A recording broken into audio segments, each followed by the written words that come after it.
Hello, hello, hello. I'm Whimsy and welcome to my library. This is Fefa, my sweet little bunny. Today we are going to be reading one of my absolute favorite Halloween books called Franklin's Halloween. When I was a little girl, I loved reading this book because the pages were so beautiful. I love how it was illustrated. This book is actually written by Paulette Bourgeois and Brenda Clark. Are you ready? Let's read together. Franklin could count by twos and tie his shoes. He knew the days of the week, the months of the year, and the holidays in every season. Today was October 31st. It was Halloween. Franklin could hardly wait for tonight's costume party. Everyone would be there. Franklin and his friends had talked about the party for weeks. There would be games, prizes, and even a parade. Best of all, there would be a haunted house. "I think there will be bats and spiders," said Franklin. "And skeletons," added Beaver. Rabbit shivered. "My sister says she saw a real ghost in there last year." "That's silly, Rabbit," said Beaver. "There are no real ghosts." All of Franklin's friends were excited because of the costume contest. Franklin wasn't sure what he was going to wear. He tried on everything in his dress-up trunk, but nothing seemed quite right. Beaver and Goose were keeping their costumes secret. "Trying to find us at the party," they giggled. Fox was also mysterious about what he was going to be. "Look for something gruesome," he said. That gave Franklin an idea. He would be something creepy. It took Franklin more than an hour to make his costume.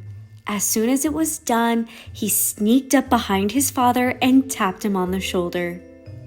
"Trick or treat," said Franklin. "Ah!" gasped his father. "Who are you?" In his deepest, spookiest voice, Franklin answered, "It's me, Franklinstein." On the way to town, Franklin tried to guess who was inside each costume. "Well, at least I don't have to worry about finding Bear," said Franklin. "He's always a ghost." By the time Franklin and his parents arrived, the party had started. Franklin spotted a ghost at the apple bobbing and hurried towards him. "Hello, Bear," Franklin said. "Ooh," answered the ghost. "That's good, Bear," said Franklin. "You sound really scary." Franklin bobbed for an apple. Then he ran to the pumpkin toss. It was his favorite game because he always won a treat. Franklin's bag was almost full by the time the judges announced the costume contest. While everyone lined up for the parade, Franklin tried to find more of his friends. He thought he recognized Beaver and Goose, but where was Fox? They marched around the building twice. Franklin made horrible monster sounds and shuffled with stiff, straight legs. He won a prize for being the best green monster. There was only one more thing to do. Go into the haunted house. "You first," said Beaver, pushing Franklin towards the door. It creaked open. A skeleton rattled. Chains clanged. There were moans. Franklin stepped on something crunchy. Suddenly, a big, hairy hand reached out of the darkness.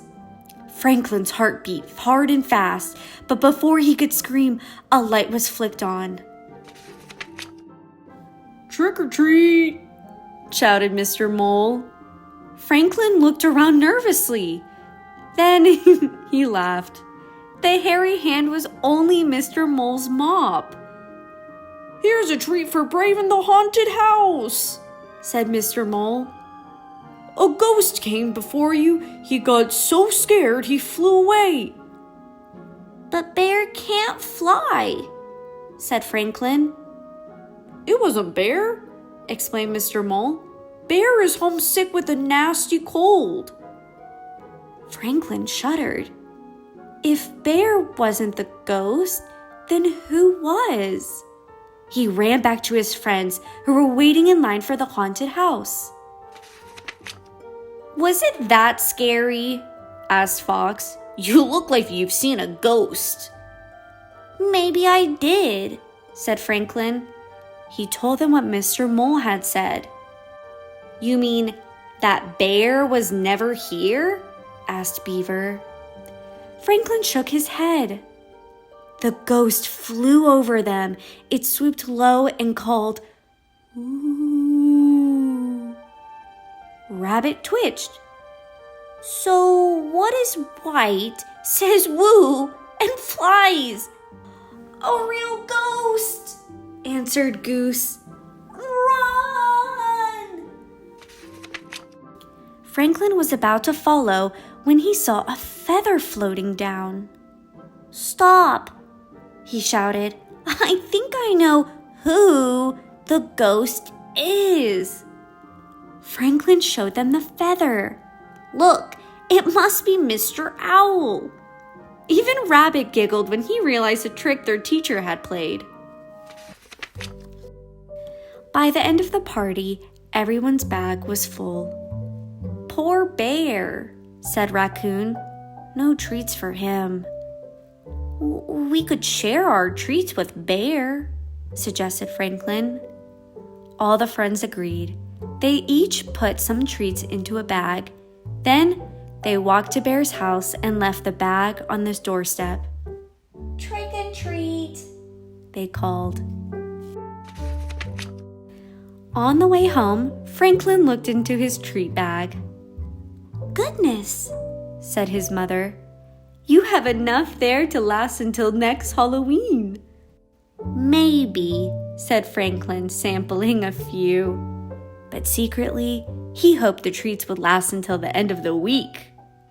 The end. Thank you so much for reading that with me. Did you enjoy that as much as I did? If you enjoyed reading with me, please make sure that you are subscribed down below and you give this video a big thumbs up. I try to post new videos every single day on my Whimsy's Library channel. I can't wait to see you in my next video. Goodbye, goodbye, goodbye.